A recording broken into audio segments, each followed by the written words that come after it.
Minnesota Governor Tim Walz bows out of his reelection bid. Maduro pleads not guilty to narco-terrorism charges. And the U.S. child vaccine schedule gets a makeover. I'm Georgia Howe with Daily Wire Executive Editor John Bickley. It's Monday, January 5th, and this is Evening Wire. Former Democratic vice presidential candidate Tim Walz abruptly pulled out of the race for Minnesota governor this year. Daily Wire political reporter Cameron Arcand has more.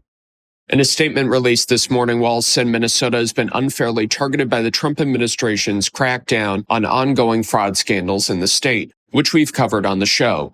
Here's Walz at a press conference today.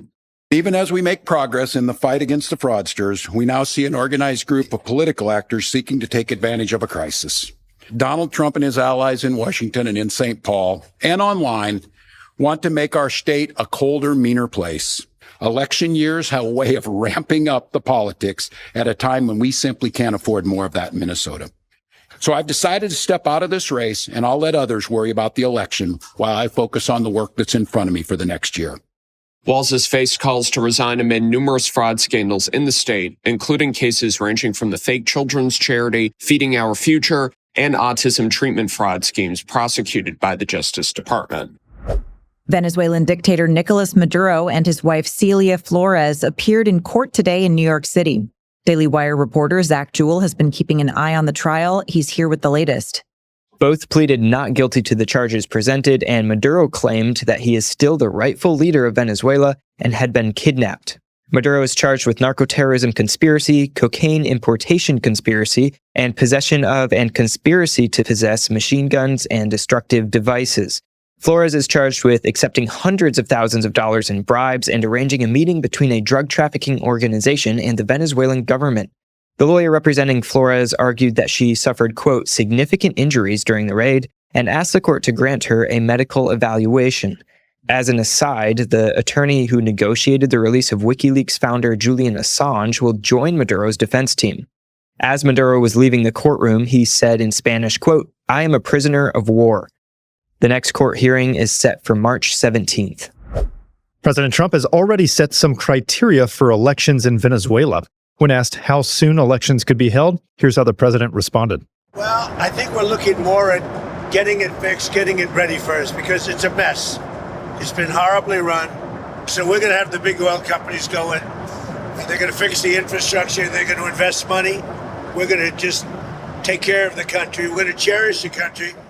He also told the New York Post on Sunday, quote, we should run the country with law and order, and added that the opposition leader Maria Corina Machado would not win an election without his support, though he, quote, likes her very much.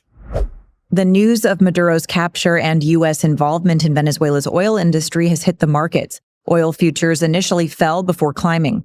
Companies related to oil production and refinement saw their stocks jump, including Valero, Chevron, ExxonMobil, and ConocoPhillips. Defense stocks rose as well, and the Wall Street Journal reports the Dow Jones seemed, quote, headed for a record close following morning trading. Starlink will provide free high-speed internet service to Venezuelans for the next 30 days as the country stabilizes. That's according to a post on X last night from owner Elon Musk. Musk has been a vocal supporter of the operation in Venezuela, posting on Saturday, quote, long overdue prosperity is coming for the people of Venezuela. Starlink is SpaceX's satellite internet service. In the wake of the Maduro operation, the Trump administration issued a not-so-subtle warning directly to Iran on Sunday. Daily Wire reporter Cassie Akiva has more. The State Department posted a series of ominous messages on its Farsi language X account, including, quote, President Trump is a man of action. If you didn't know, now you know. The post included an image of Trump alongside Secretary of State Marco Rubio and CIA Director John Radcliffe, accompanied with the Farsi language warning, don't play with President Trump. The messages come as the Iranian regime conducted missile tests and continued to crack down on demonstrators around the country. As we covered this morning, the Islamic regime has thus far defied President Donald Trump's call for a stop to violence. The U.S. vaccine schedule for children is getting a major overhaul. For the first time in decades, the Department of Health and Human Services is recommending fewer shots for kids. Under the new guidance, the CDC now advises vaccines for 11 diseases instead of 18, aligning most closely with Denmark's approach. Health officials say the move is aimed at restoring public trust after the COVID pandemic, not discouraging vaccination. While critics worry this change may cause confusion, The Trump administration says that all previously recommended vaccines will remain available and covered by insurance, and parents can still choose the full schedule.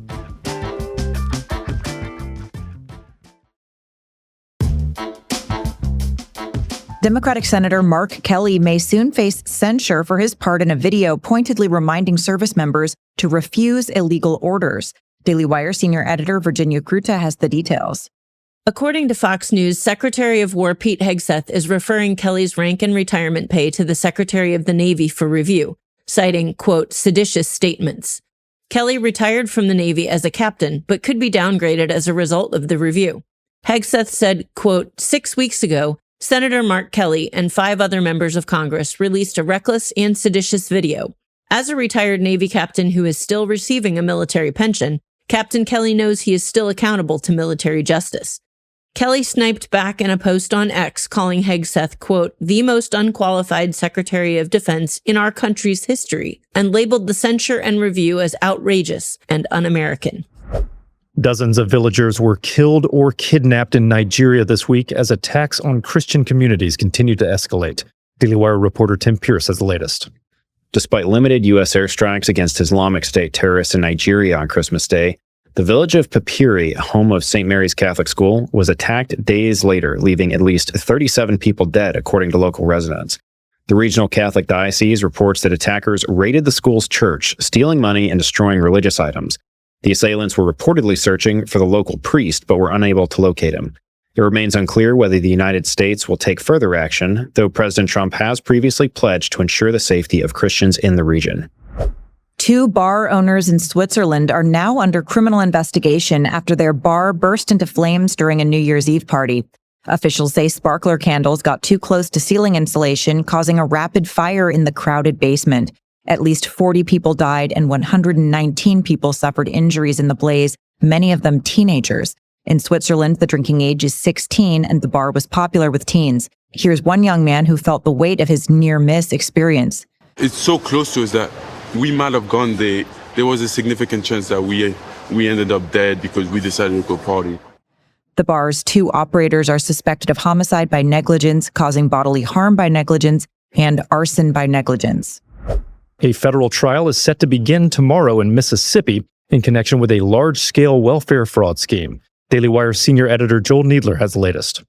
The scandal centers on the misuse of funds from a welfare program known as Temporary Assistance for Needy Families.